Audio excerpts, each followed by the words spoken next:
1 தீமோத்தேயு 3வது அதிகாரம் 11வது வசனத்தில பவுல் அடிகளார் இப்படியான ஒரு திருவாக்கை சொல்லி இருக்கின்றார். அந்த வார்த்தை என்ன?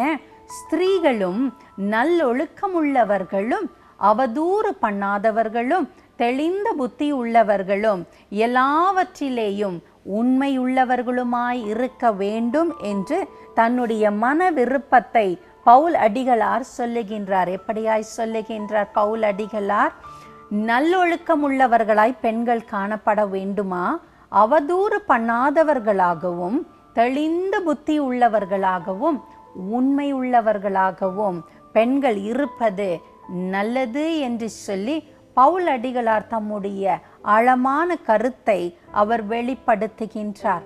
இந்த நாளிலும் கூட ஒரு பெண்ணாக பிறந்து வளர்ந்து இருப்போமே ஆனால் அந்த பெண்ணுக்குள்ள எப்படிப்பட்ட ஒழுக்கங்கள் இருக்க வேண்டும்?